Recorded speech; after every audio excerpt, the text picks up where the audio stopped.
मेरा सासर दूध पीने की जिद करता था। एक था। वो 60 साल का बूढ़ा था और मैं नौजवान थी।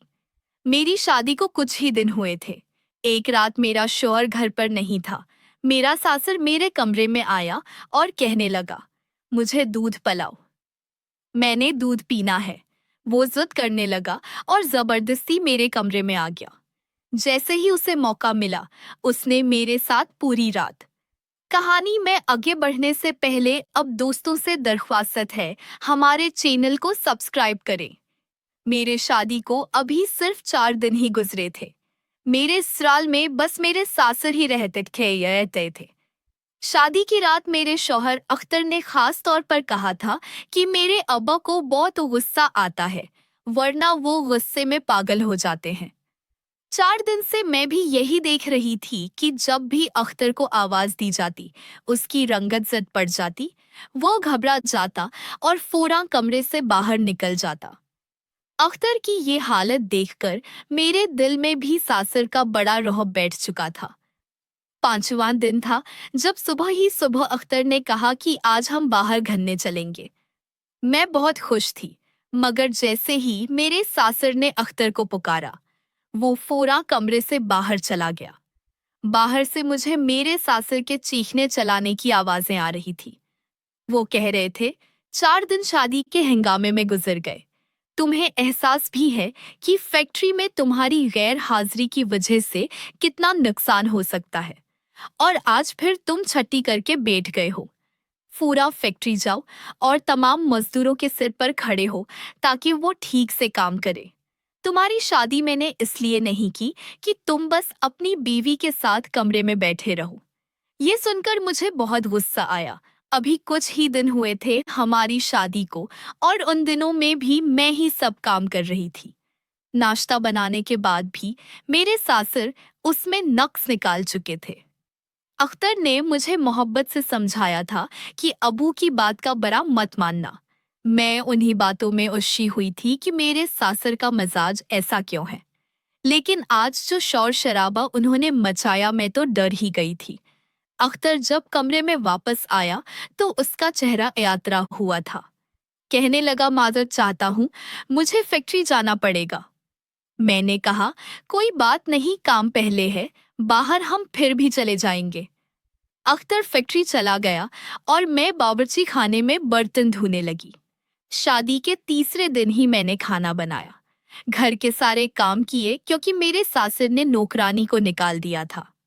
उन्होंने कहा था, जब बहू घर में आ गई है तो सफाई भी वही करेगी।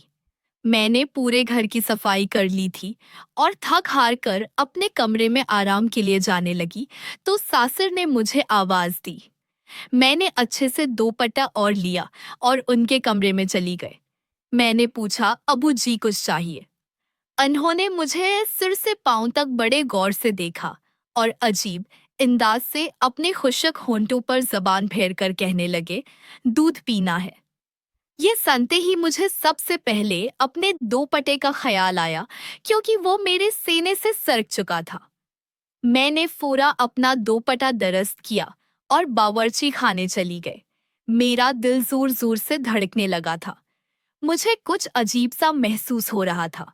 मैंने फ्रीजर से दूध निकाला, ग्लास में डाला और खुद को अच्छी तरह 2 पटे में लपेटकर अपने सासर के कमरे में चली गई। मैंने साइड टेबल पर दूध का ग्लास रखा और जैसे ही बाहर निकलने लगी, सासर ने कहा, बैठो, थोड़ी देर मुझसे बातें कर लिया करो। घर में तुम्हारे अलावा तो कोई होता नहीं। मैं कई दिनों से अकेला हूँ और अकेले बैठकर बोर हो जाता हूँ। ये सुनकर मैं और भी ज्यादा परेशान हो गए।